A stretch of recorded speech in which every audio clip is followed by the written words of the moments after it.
யாழினிமா எதுக்கு முழிச்சிட்ருக்காங்கன்னு பார்த்தீங்கன்னா 12 மணி வரை தூங்காமல் அவங்க அப்பா வர போகிறாங்க, அதனால் முழிச்சிட்ருக்காங்க. இப்போ அப்பா வந்தாச்சு அப்படின்ட்டு யாழினிமாட்ட சொன்னோன்னே ஓடி போய் அவங்க அப்பாட்ட அப்படியே கட்டிப்பிடிச்சி தூங்கியாச்சு. ரெண்டுத்துக்கு செம்ம ஹாப்பி அவங்க ரெண்டுக்கு, அப்பா வந்தாச்சு அப்படின்ட்டு. அதுக்கப்புறம் கீழே விடலை அவங்க, அப்படியே தூக்கிட்டு அப்படியே குடுன்னு போய் யுவன் நல்லா தூங்கிட்டு இருந்தாங்க. நான் டிஸ்டர்ப் பண்ணக்கூடாது, டிஸ்டர்ப் பண்ணால் முடிச்சு அழுவா ரொம்ப, அதனால் நீ தூங்கிட்டு அப்படின்னு சொல்லிட்டு யாழினி உனக்கு சர்ப்ரைஸ் வச்சுருக்கேன்னு சொன்னாங்க. என்ன சர்ப்ரைஸ்ன்னு பார்த்தீங்கன்னா வேறு ஒன்றும் இல்லை, கேக் தான். யாழினிக்கு கேக் வெட்டுறது ரொம்ப பிடிக்கும். ஹாப்பி பர்த்டேக்கு வரேன்னு சொன்னாங்க, வர முடியல, அதனால் இப்போ கேக் வெட்டலாம் அப்படின்னு சொல்லிட்டு கேக் வாங்கி ஒரு வேளையில் யாழினிமாட்ட காமிச்சாச்சு. காமிச்ச உடனே கேக் வெட்ட சந்தோஷத்தில் அவங்க இருக்காங்க.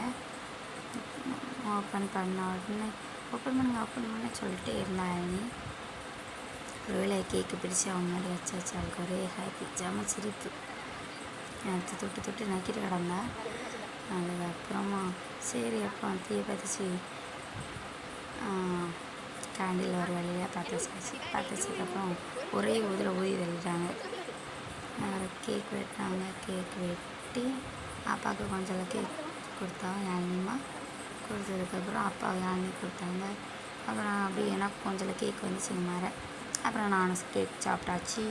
அப்புறம் எங்கள் அத்தை எங்கள் பாட்டி கொடுத்தா கேக்கு. பாட்டி கொடுத்து முடித்தோடனே எங்கள் மாமா நல்லா தூங்கிட்டு இருந்தாங்க, அவங்கள எழுப்பி அவங்களுக்கும் கேக் கொடுத்தாச்சு.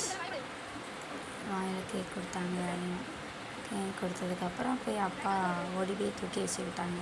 2 பேரும் மாற நல்லா கேக் சாப்பிட்டாங்க. கீழே விடலை, 2 பேரும் நல்லா கேக் சாப்பிட்டு செம்ம ஹாப்பி. 2 பேத்துக்கும் யாழினிமாக்கு ரொம்ப ஹாப்பி. அவ்வளோதான்.